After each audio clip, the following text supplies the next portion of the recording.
How's it going, everyone? It's me again, Travis Booker, your co-founder and president of the Golden Door Foundation. And today I have with me Miss Hannah Hart. How are you doing, Miss Hart? Good, good. How are you? I'm doing fine myself. Thanks for joining us. We're glad to have you on the show today to share your experiences with everybody. If you want to just start with introducing yourself, we'll roll from there. Sure, sure. Like Travis said, my name is Hannah Hart. Born and raised in Rock Hill, South Carolina. I went to South Point High School, and from there I went to Claflin University, where I studied computer science, and from there I went to Indiana University, where I got my master's in information systems. Great, that sounds good. So being from Rock Hill, how was that growing up in Rock Hill and going to South Point? I think that's a pretty large school up there. Yeah, South Point's a pretty large school. I think we fluctuated from like 3A to 4A as far as sports wise, so a pretty large school. But I really enjoyed it. It was probably one of the since being a new high school, when I started going to South Point, it was probably about 6 years old. So we were the new high school, on the block, and there was a lot of things that our school was focused around football. We had a really good football team, so there were rivalries there. But as far as education and kind of how school was, it was quite diverse. Mhm. Um, but I really enjoyed it. Yeah. Nice, cool. So, did going to South Point help you at all transition to Claflin? Because I mean, Claflin is maybe kind of small. I know it's a private school down in Orangeburg. So, how was that going from South Point to Claflin? Yeah, going from South Point to Claflin was not what I guess I had imagined what going from high school to college would be like, because to me, since South Point was a larger school, the the size was really kind of similar. Yeah. So I actually liked the fact that it was, a smaller university. Um, a There were, you could know people, a lot of people on campus like you did in high school. Hmm. So that was really good for me. It was fun. Awesome. And what went into your decision when it came to choosing Claflin? So I like to say that really Claflin chose me. Um, I Claflin was not a school that was on my radar. I actually was looking at a lot of larger state schools, Okay. and I did a program called Campus Connections where we traveled to all HBCUs on the East Coast, North and South. And so I actually happened to miss the Claflin trip, Okay. but I still they my I still somehow got the application. I think they were at a fair, a college fair that we had, and I applied.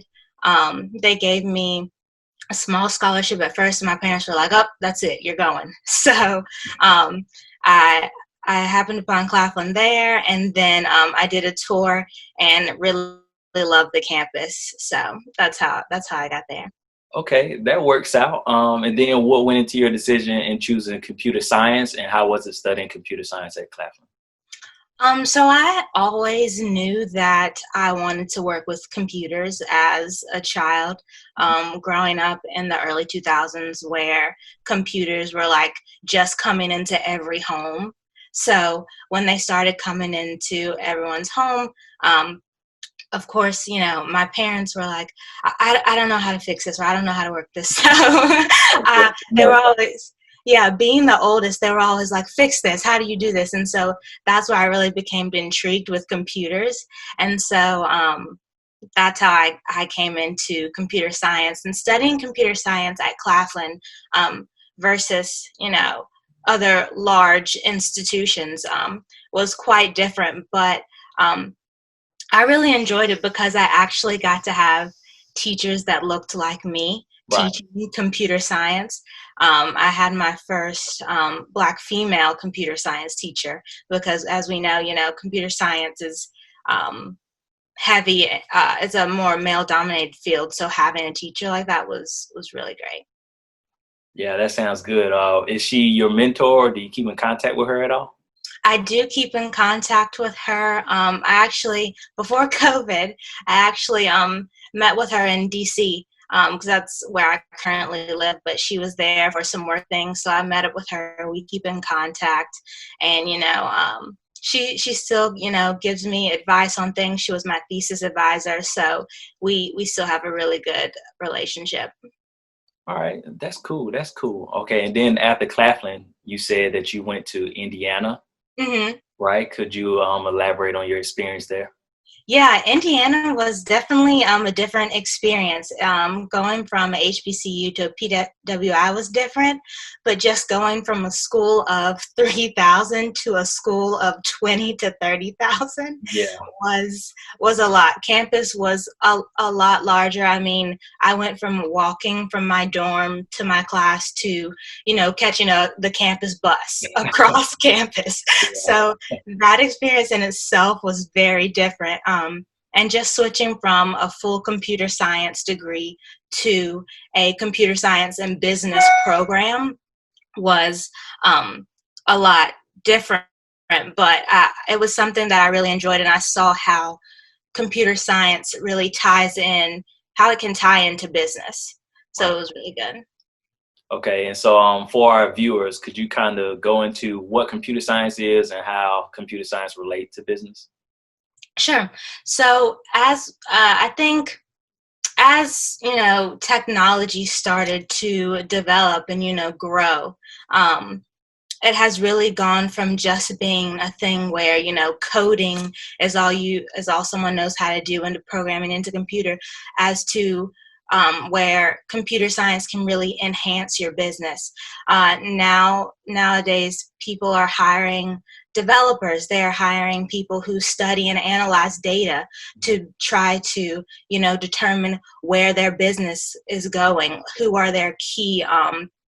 was their target market, and all that goes into computer science and data, and how you can analyze and manipulate that data to really get the best things for you. So the two worlds are now really really have become one, just to be um, as successful as a business can be. Okay. And did you have any internships at all while you were in school? I did. So I interned with Lawrence Livermore Lab in um, California, in Livermore, California, and it was very computer science, more cybersecurity based Right. internships. Um, so it was a really interesting experience. I think I went there three times. So I kind of, it was a reoccurring internship, and each year I got to learn something new, and I was really glad that I was at a place in an internship where each year I could come back and kind of guide my project and what I wanted to learn. So every year I got to do something different, and really um, choose the area where I wanted to study and learn. Right. So seems that you've been all over, gaining your experience and learning about computer science. Would Mhm. you say all those things really helped you to land the job where you're at now? I think definitely from an just business and corporate standpoint, it helped me to get to where I am today. Each internship I did um, isn't necessarily the specific work that I'm doing today, but just having those experiences and really working in groups and working in that environment really helped me to get where I am now. All right. And if you can share, where are you working and what are you doing on a daily basis? Sure. So right now I work in Germantown, Maryland at a direct mail and marketing company where I'm a marketing analyst. So what and direct mail is not something, I guess, our age group is normally is, as in tune with, because we're getting ads and media and stuff on social media. Mhm. But we do direct marketing. So when you get mailings for a credit card offer, or any mailings from like any stores that you shop at giving you a coupon, that's what we do. So what we really do is we take data, we analyze it, we look at who our target market is, whether that's by age, location or demographic, and we see who is our target market, and we see if we send them this type of offer, how do they respond? How can we get our buyers to shop more? So on a daily basis, I'm normally working with our clients who we're really doing these marketing campaigns for. I work with them, talk to them about how they want a monthly or quarterly campaign to go. I'm working a lot with data and databases, and really it's a team environment. Right. And so landing that job there, would you say that the educational background that you have is necessary for that, or is there some other way people could enter a business like that? I honestly think for my role, you do not have to have the background that I specifically have. Um, so computer science definitely helps where I am. It allows me to be able to, um, understand and help the developers on my team more. But it was not necessarily a necessity for my position. I would say my background in information systems helped me more, because it gave me more of that business aspect and how um, business and data and computers work together.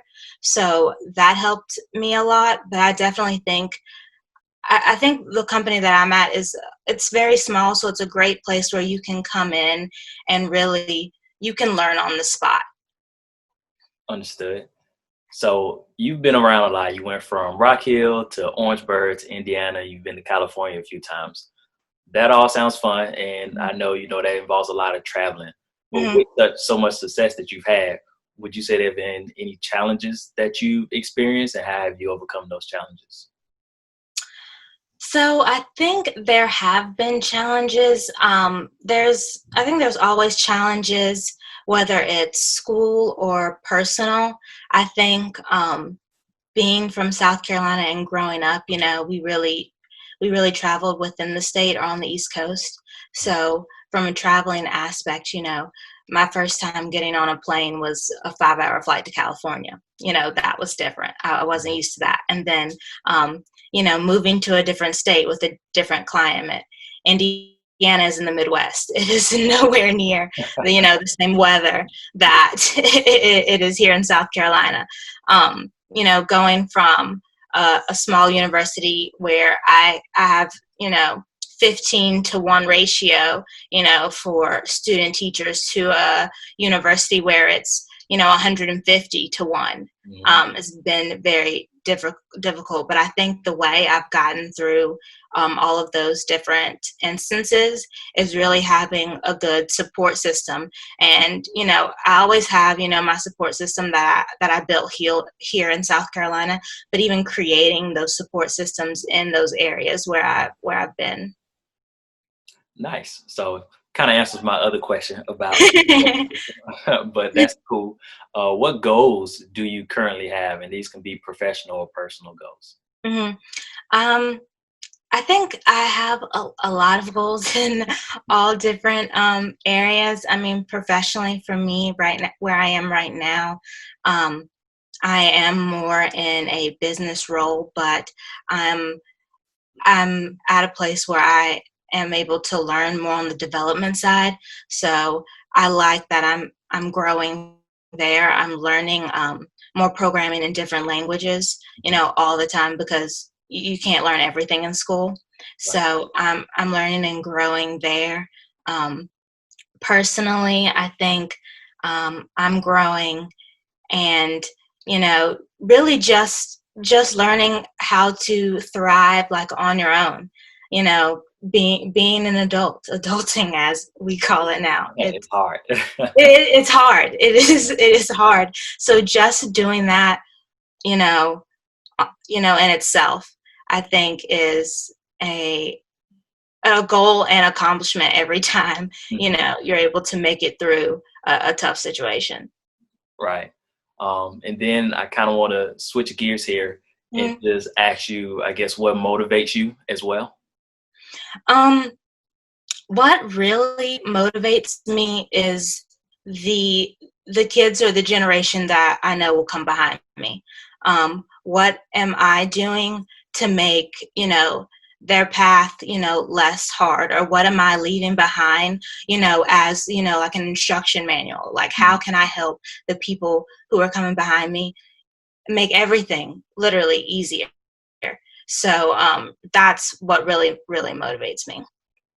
That's good. And that's kind of the reason why we do these videos, hoping to, leave something behind for the generation coming up behind us and kind of show them how we got there so that it could be a little bit easier to them and well known to them. And speaking of the generation behind us, you were younger at one point in time. What type of advice would you give yourself if you could go back in the past?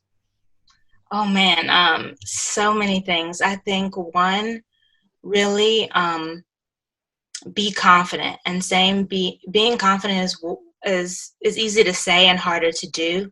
So really find your confidence from a young age. Be confident in what you are doing, because what I've seen in the corporate world is people are really making things up on the fly, and if we're honest, they don't always know what they're doing. They're just confident in what they say. So really just believe in what you say, believe in what you're doing, and it's okay to make mistakes. It's okay to change your ideas or thoughts, but be confident. Yeah. All right, that's great advice. And then what advice would you have to students watching this? I think to students watching this, you don't have to have everything figured out right now. I mean, what I thought I was going to be doing at 13 is, kind of what I'm doing today. It plays into it, but you won't have it all figured out. No one has it all figured out. So really just really prepare yourself for that and be ready for that. It's okay to say, this is what I want to do, today. And then in 6 months, it's okay to change. So really prepare yourself to be able to adapt and change. Yeah. That's great advice. So I think that's all the questions I have for you today. They're pretty good answers. I hope they find the students well. But is there anything, any last message you want to leave everyone with? I would just like to say thank you to you and Tisha and, the Golden Door Foundation for doing this, for putting this information, out to students and talking to people. And also to, the students listening, reach out to people you may know, reach out to people you don't know. And just, if you have a question, ask it, because most of the time people are more than willing to help. Yeah, that is true. Once again, thank you for joining, Hannah. It was a pleasure to interview you. Maybe one day, you'll get to join us again if we're doing something else like this. Yes, absolutely. I would love to. All righty. So that's all we have for you all today. That was another episode of the Golden Spotlight interview series.